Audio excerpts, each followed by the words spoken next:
Welcome everyone, Adam the Woo here, cat crossing. Now, you may have seen or heard the story of why the chicken crossed the road. But no one really knows the answer on why the feline would or should. Starting off today's episode in Cassadaga, Florida. I have gotten out of the greater Orlando area. I have a rental car. I have changed out the rental car I had over the tenure of the last week or so, and now will be commandeering, well, paying for it, and traveling cross-country back to the greater Los Angeles, Southern California area over the next 12 days. 12 days, 12 episodes. Some will be back roads, some will be a specific location, some might even be major thoroughfares, interstates, freeways. I cannot guarantee or even express how random all this will be. I do not know which way I'm going, where I'm headed. It will all change from day to day. But I'm inviting you to join. Today I'm going to kind of take some of the lesser traveled roads out of the state of Florida, up to the Georgia line. I'm inviting you to join me. Not only today, but over the next 12. Shall you? It's good to see the lake here in town is filled back in. A few years, been probably 3 or 4 years or more since I've been through this area. And the lake was completely dried up. It was nothing more than a field. But it's back. It has rained enough to fill it back in. I would imagine the upcoming days should be pretty popular around here with Halloween just around the corner. It's the kind of town that I think most would visit for this season. Looks as if the hotel is already properly being attacked by cobwebs. A very quaint community. Tiny post office. That's all they need, not many residents. Now, if memory serves me correctly, you go this way on Kicklighter Road. Yep, this is the direction. Right up the side of the hill. And if the gate is open, should be able to go through and... Yep, gate's open. Let's pull in. One of the most interesting legends around these parts is located right here, what some refer to as the Devil's Chair. Very interesting backstory. Good to see it still exists after all these years. Built by a gentleman, so as the story goes, built by a gentleman for his wife, and he would come visit her and sit right there. And then, you know, the myth kind of evolved over time and was given the name. Pretty cool nonetheless. Even when I pulled up, I wasn't the only one here. There was another group of people who were taking some photographs. So it is very well known, and you feel free to come in if the gate's open. Just make sure you do it in daylight hours, never under the shroud of nightfall. You never know what might happen. Driving through DeLand now. Many years ago when I was in a band, we played at a record store here called Steve's Downtown Music. That's been 10 years ago. I wonder if it still exists. Yep, it sure does. It hasn't been 10 years. It's been about probably 15 to 17 years. Still there. Had my bass cabinet in there and the rest of my band playing music inside that little shop. That brings back some memories. Gotta love the scenery through here. It's a corridor of beautiful trees. This retro-looking motel is no longer open, but just screams Americana. The Pizza Hut over there is currently quite operational. But check out that sweet neon sign, the Boulevard Motel. The pool looks as if it was filled in. It is just nothing but grass growing in there. No more chlorinated water. That elevated pool. One of the interesting things about lengthy road trips, especially coast to coast, is you start to see a lot of differences in the terrain. So over time, you know, over the next 12 days, it's going to be obvious. Adjacent to these railroad tracks is the post office of Barberville, Florida. And next to the post office is a very unique store that's a much bigger property than this building is.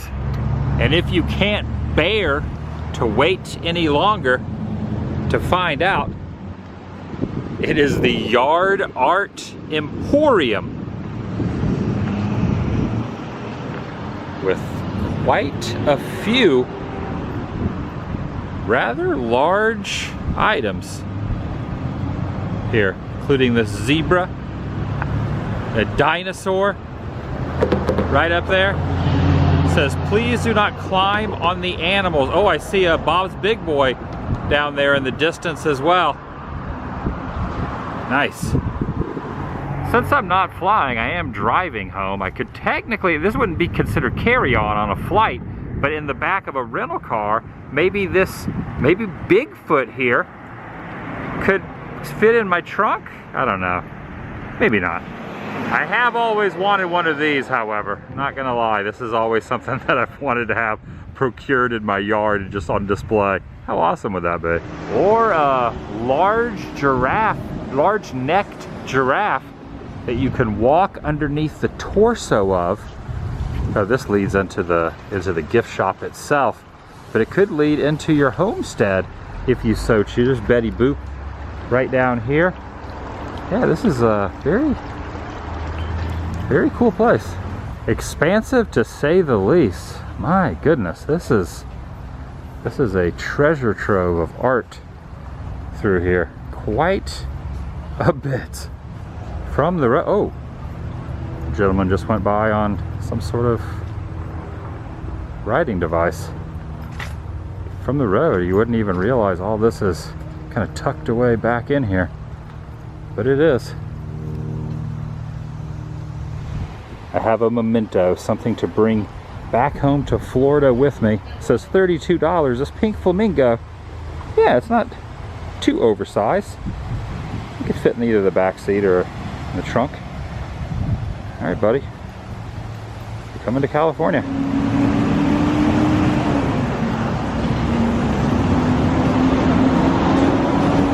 The sign I passed back there stated this section of road is Florida Scenic Highway. Just this little section. Going over a bridge here. Weight limit 15 tons. I think I should be okay. A little bridge. That was it. A 2-foot bridge. That's different. The trees or plants over there that are in that field are underneath a tarp of some sort. They're covered up from the elements, from the rain, from the sun. Pearson Fresh Produce. This was the stand. Seen better days, however.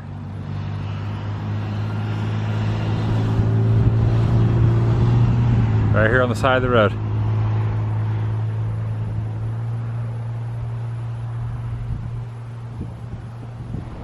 Like the old signage there at Papa Luigi's Pizza. See a little mural there also of Luigi flipping one of the pizza pies on the side of the wall. This building is for rent.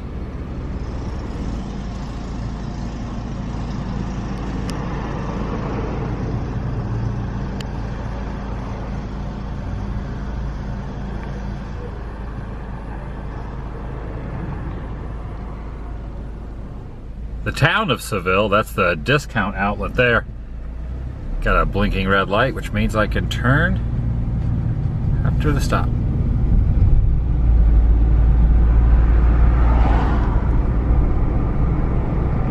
A few feet back, it stated this is the bass capital of the world, Crescent City. I never knew that, bass capital of the world. Now I understand why, or at least where. Look in the rear view there, or the side mirror. Very large lake back there, body of water.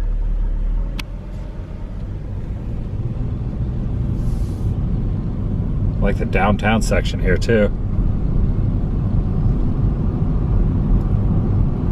According to this, it was the fire department up until 1965, from 36 to 65. This building was. Check out this Ace Hardware. That's good stuff right there. Classic.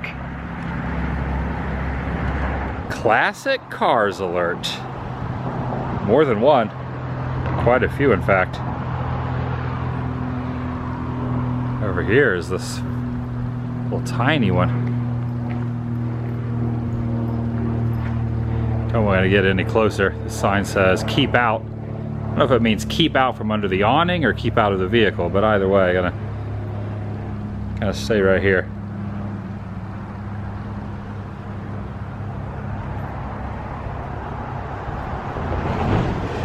So cool.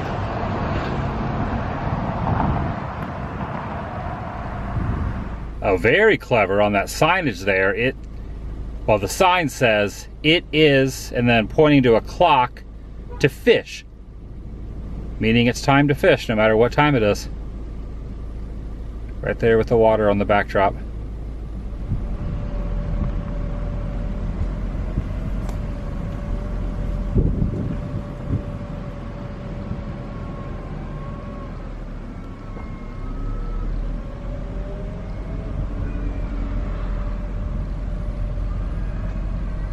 First Baptist Church. Whatever was here was torn down. And then this was perhaps an old storefront. These trees are something else.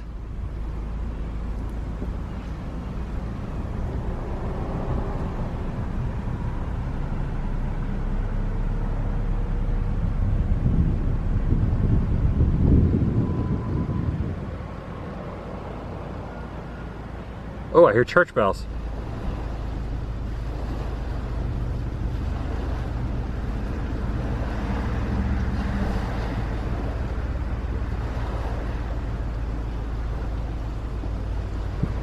Also on the same waterfront were some accommodations. The signage is still there. It used to sit right there along the shore. Been removed.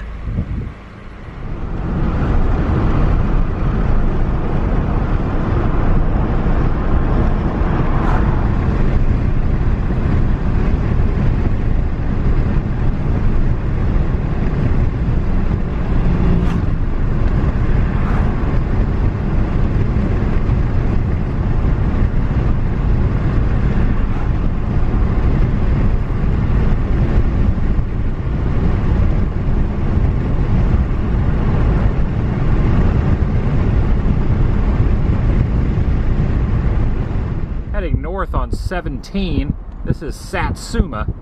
S-A-T-S-U-M-A, I believe.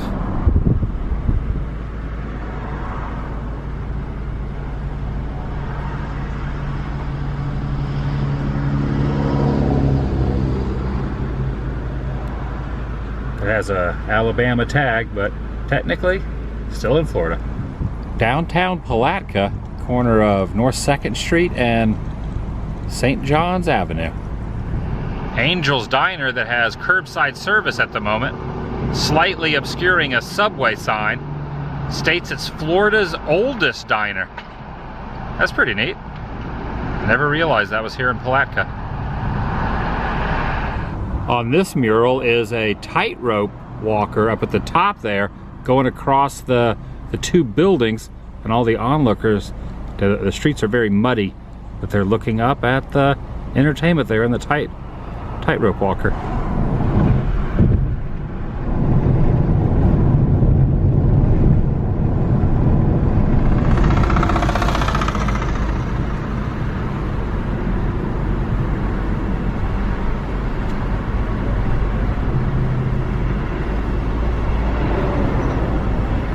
It's like a little bit of road work is taking place, heading over to Penny Farms area.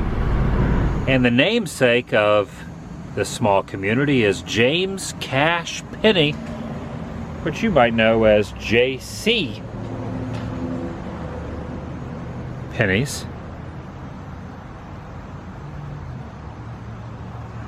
For the store that is very well known, he purchased this area back in the 1920s. And they have erected this statue here in his honor. This is the town hall. Established 1927, not the town hall building that you're seeing, but the city itself. Here's a general overview of the area.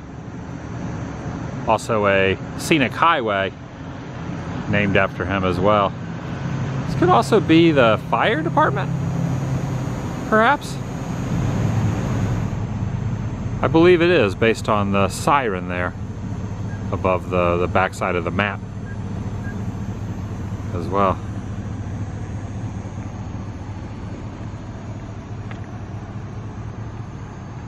There he is.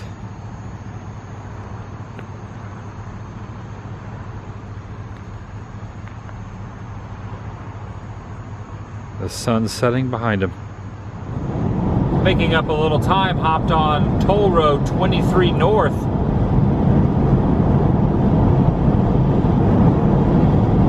Not too much congestion.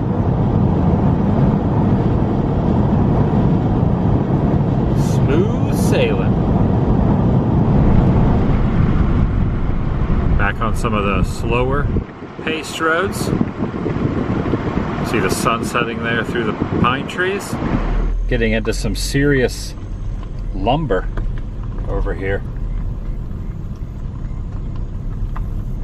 Or timber. It's trees. The Callahan Water Tower.